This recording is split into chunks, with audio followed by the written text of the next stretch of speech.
Assalamualaikum warahmatullahi wabarakatuh. Perkenalkan, saya Nisa Karmila, prodi Ilmu Hadis semester 7, jurusan Usuluddin UIN Fatmawati Soekarno Bengkulu, ingin membuat dan menjelaskan tentang biografi Nabi Abad, pemikiran Nabi Abad dalam bidang hadis, komentar ulama tentang pemikirannya untuk memenuhi tugas ujian akhir semester.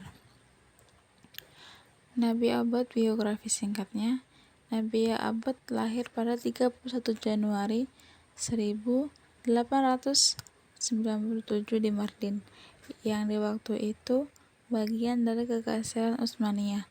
Keluarganya berpindah-pindah dari Mardin ke Mosul, kemudian ke Baghdad dan akhirnya ke Bombay, India. Ia menempuh pendidikan di India, memperoleh gelar sarjana BA dari Isabella Tarbun College Lucknow pada tahun 1919.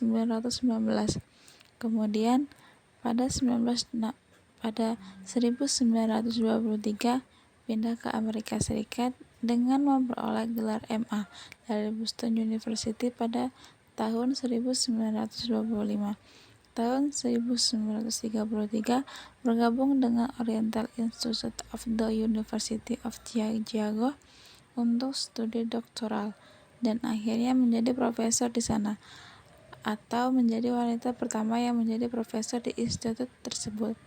Pada 1949, ia wafat pada 15 Oktober 1991 di Chicago, Amerika Serikat. Keahlian utamanya papirologi atau kajian naskah kuno, paleografi atau tulisan kuno, dan studi Islam dan Arab awal. Pemikiran Nabi Abad dalam bidang hadis.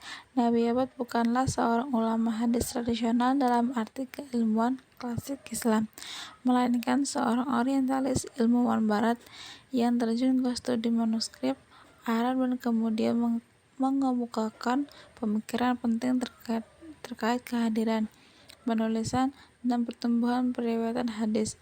Berikut pokok-pokok pemikirannya. Yang pertama, keberadaan penulisan hadis sejak awal. Nabi Abad menegaskan bahwa meskipun periwayatan hadis banyak dilakukan secara lisan, sudah terdapat penulisan sejak hadis masa sahabat dan tabi'in. Sebagai contoh, ia merujuk bahwa beberapa sahabat dan murid sahabat sudah menulis hadis walaupun mungkin belum dalam skala besar. Ia menjawab argumen orientalis dengan seperti Ignaz Gosliher yang menyatakan bahwa periwayatan hadis yang besar baru muncul kemudian dan dikaitkan dengan pemalsuan karena tidak ada dokumen tertulis. Abad menolak klaim bahwa tulisan hadis tak ada sejak awal. Ledakan isnad atau rantai periwayatan dan teori tentang pertumbuhan isnad. Abad memperkenalkan konsep eksplosif isnad, bahwa pertumbuhan jumlah perawi dan jalur periwayatan hadis terjadi secara cepat dalam bentuk deret geometris dari sahabat dan tabi'in ke generasi berikutnya.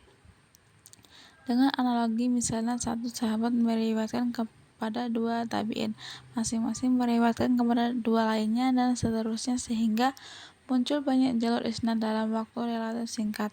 Tujuannya menolak argumen bahwa ledakan isnad hanya bisa terjadi jika banyak pemalsuan, karena menurut Abad, ledakan itu merupakan konsekuensi alami dari banyaknya perawi dan transmisi. 3. Teori isnad family. Abad mengemukakan pemikiran tentang isnad family atau rantai periwayatan keluarga, yaitu bahwa dalam banyak kasus jalur periwayatan hadis melibatkan hubungan kekerabatan atau periwayatan sosial atau perawi, misalnya antara murid dan guru yang berasal dari keluarga atau mawali. Namun ia tersinggung jika teori ini dijadikan satu-satunya sebagai kriteria sahnya hadis. Ia menegaskan bahwa isnad family sendiri bukanlah jaminan otomatis atas keautentikan hadis.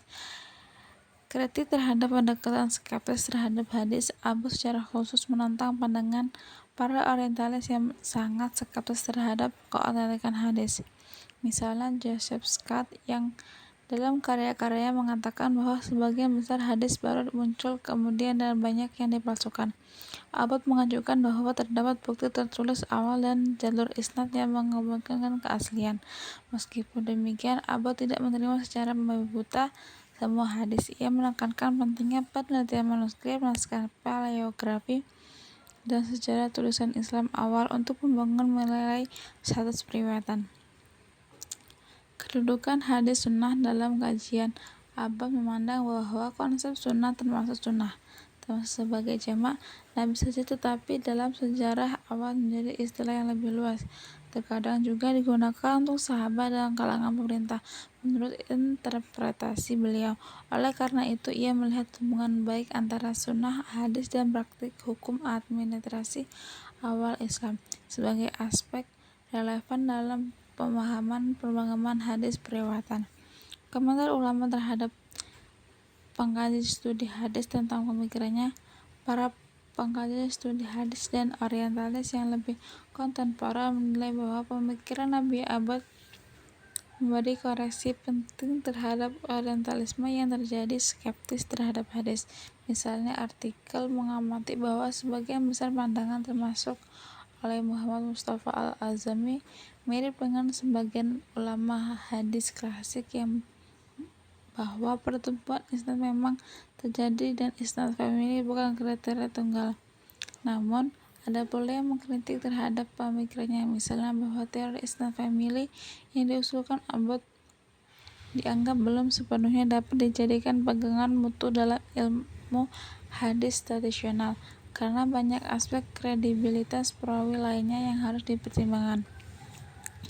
Beberapa karya skripsi dan riset di Indonesia yang menelaah pemikiran Abbott sebagai bagian dari upaya melawan teoris orientalis hadis yang sangat skeptis dan menilai bahwa pendekatan Abbott lebih optimis terhadap keberadaan periwayatan hadis awal. Dari sisi ulama muslim tradisional, meskipun tidak banyak karya yang secara spesifik mengomentari Abbott secara langsung karena konteksnya orientalis, menurut pendekatan yang diterima sebagai satu kontribusi untuk dialog metodologis antara studi barat dan studi Islam tentang hadis. Baiklah, itu saja yang bisa dapat saya jelaskan. Terima kasih.